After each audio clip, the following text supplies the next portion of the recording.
If you go to the website and you look at the menu and there is no pricing, my man said, I'm afraid that it's going to scare people away. And Todd, we already know you're cheap, brother. I mean, you ain't got to tell us, right? Stay with me. This is going to make sense, I promise. When somebody doesn't understand that and they think two contractors are essentially the same thing, they're always going to choose who? The lowest price.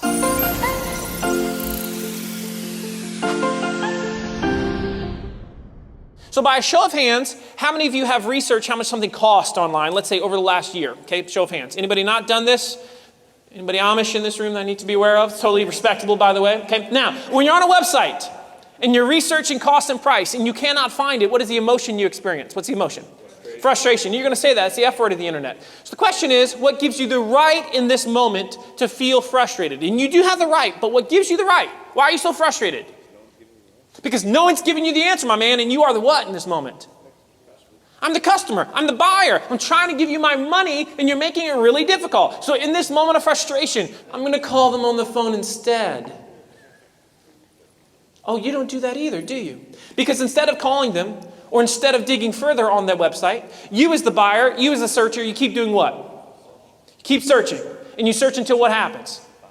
You find the answer you're looking for. And generally speaking, whoever gives you the answer you were looking for, they're going to get what? Your business. If not your business, at least you're going to get first contact, first phone call. And I'm sure we could all agree in this room, if we had a choice, we would always rather be the first company contacted every time. Now, what's the psychology? The psychology is the real reason we get so upset is because we know as the buyer that they know as the business the answer, or at least a semblance of the answer. And because we know they know the answer and they're not giving it to us, we now feel like they're doing what? Hiding something from us. And the moment you feel like anybody is hiding anything from you online, what happens? Trust is gone. And what is the business we're all in? Trust. So by a show of hands, again, self-awareness moment, everybody participate, please. Right now, how many of you talk a lot about cost and price on your website right now? Raise your hand. The mic's not working. I don't think you heard the question. Now, isn't this interesting? A minute ago, we said, it's my right to know. I do not stay. I do not call. And then I asked you that question, and everybody started giving me that grumpy look and said, but you don't understand my business, pool guy. See, I wish you all could see what I see. This is the part of the show where there literally is almost this frustration building in the audience. You start to have a civil war with yourself. You understand your behaviors. You understand the golden rule. You know what you would want in that moment. And I say to you, but do you do it? And you say, well, So let's analyze, shall we? Because it's so fun. There's three major reasons why we as businesses don't like to talk about cost and price on our website. Let's look at each one. First major reason why we don't like to talk about cost and price is, anybody, come on. Competition. Love that one. Now here's the funny thing about the competition. If I came to any of you all that have been in your area doing work for any period of time, that are in sales, and I said to you, do you have at least a pretty decent sense as to what your competitors charge, what would you say? Absolutely. You ain't dumb. And so, here's the big secret though. If you have a pretty good sense as to what they charge, it therefore means what? They know what you charge. This is the big secret, non-secret. Everybody acts like nobody knows what everybody's charging, when in reality, we all have a pretty darn good sense as to what everybody else is charging. But besides that, when was the last time your competitors actually paid your bills? Never. Yet we allow them to stand between us and that magical thing that you and I call trust. Crazy logic, isn't it? Second reason why we don't like to talk about cost and price on our website. Anybody? My man said, I'm afraid that it's going to scare people away. Love that one.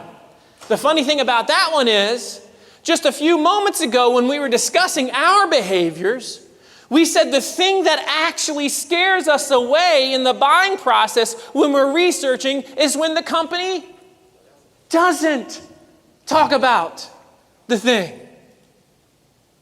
Case in point, Case in point. Let's say that we want to go to a restaurant tonight, all right, right here in Orlando. You're going to take a loved one. You've never been there before. If you've never been there before and you want it to be a great experience when you go to that restaurant tonight, you're probably going to do or research 2 things before you go so as to make sure it's a great experience. What are the 2 things you're going to do before you go other than make a reservation so as to make sure it's a great experience? Anybody go? Yeah, you said it really fast. Good. Reviews, and you're going to look at the menu. Now, here's where it gets really interesting. If you go to the website and you look at the menu and there is no pricing, are you still going to go? Now, some of you are thinking, I don't know, is this going on the company card or not? It's a pretty fair question. But this is what we have found to be true. In that moment, 80% of all people will not go. And it's not because they can't afford it, but what's the reason why? That's right. Because the moment they left it blank, they planted a seed of doubt. And when seeds of doubt exist, inertia occurs. It's the same reason. What's your name? Todd. Todd went to that restaurant. And Todd noticed on the menu that they have lobster. Todd stinking loves lobster. But next to the lobster, there's a little problem. What does it say next to the lobster? Market price. Market price. Now we have a dilemma, don't we? The dilemma is this. Todd can ask the server how much the lobster is or not. But he knows if he asks and he doesn't order it, it makes him look cheap. And Todd, we already know you're cheap, brother. I mean, you ain't got to tell us, right? And so instead, what does he do? He orders the chicken. And that's how it goes again and again. Why? Because the chicken was safe. It wasn't about being affordable. It was safe. There was no doubt with the chicken. You say, I don't know if it's the same thing, Marcus. It's all the same thing because it's all rooted in the way that we think and our daggone brains. Third reason why we don't like to talk about cost and price. We say things like, every job is different. If I came to you, Brent, and what do you mainly do? Roofing or something else? Okay? If I came to you and just answer me yes or no here, and I said, can you help me understand the factors that would drive the cost of a new roof or roof replacement or repair up? Could you help me understand those factors, yes or no? If I came to you, Brent, and I said, can you help me understand the factors that would keep the cost of a new roof down? Could you explain that, yes or no?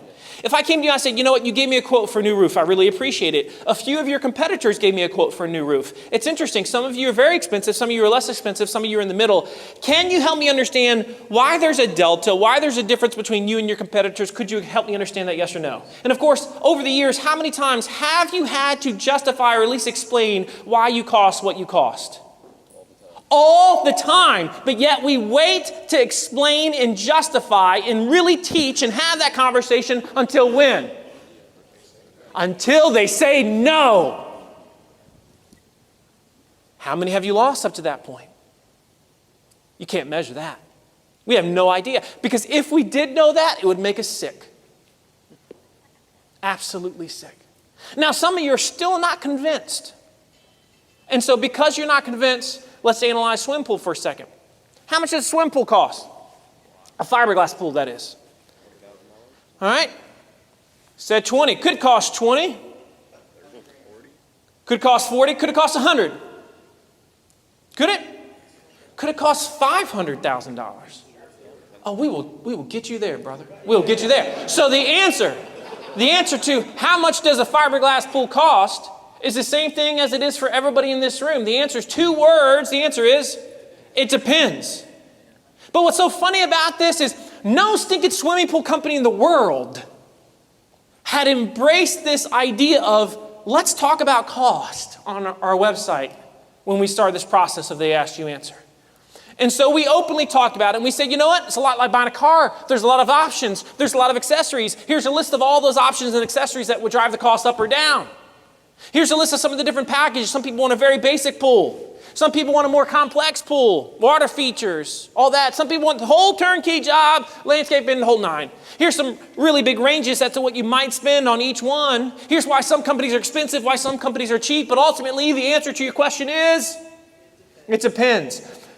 But because we were willing to explain why it depends, something very interesting happened. Now, when people were calling me on the phone, it was a very different conversation. For years, when they would call me on the phone, it sounded something like this within literally the first 3 or 4 minutes. Marcus, I'm not going to hold you to it, but just give me a feel. What are we looking at here? I know you've never gotten that question before, but I used to get it all the time as a pool guy. And so now, instead of that, guess what they were saying? What do you think they were saying on the phone?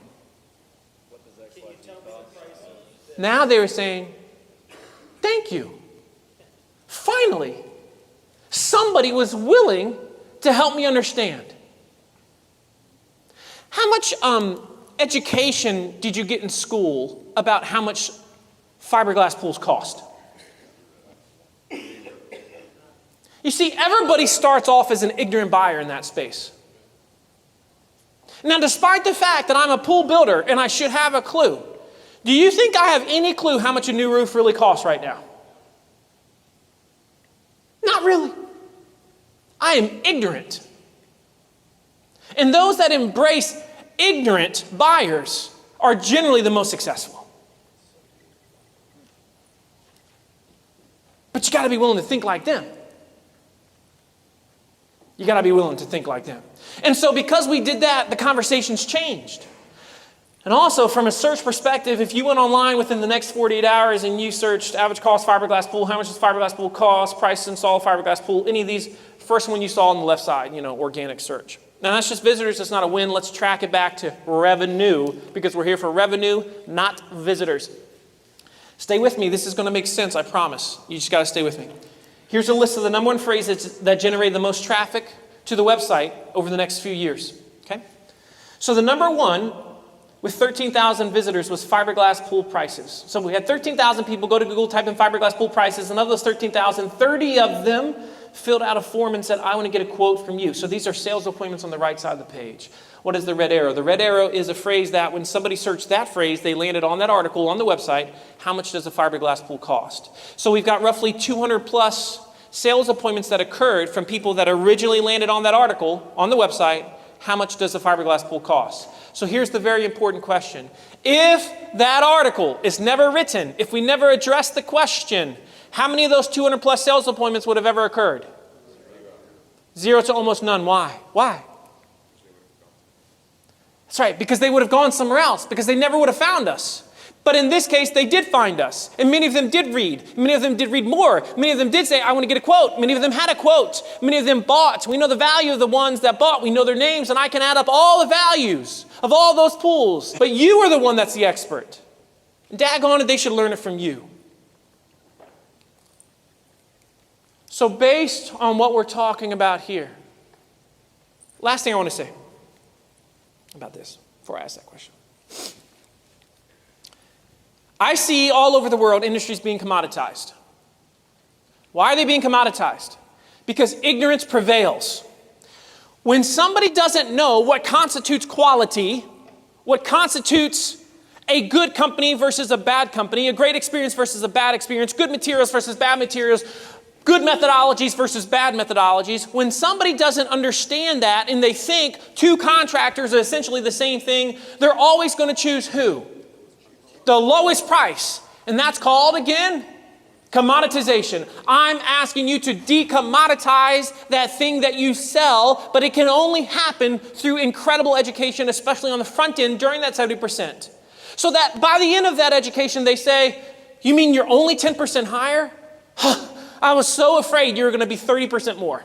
Marcus Sheridan is one of the smartest guys in marketing in construction field. If you like his keynotes, please comment below. If you would like us to invite him again next year for the conference, I would like to hear from you. His full keynote from last year is also available at LaRoofingSchool.com.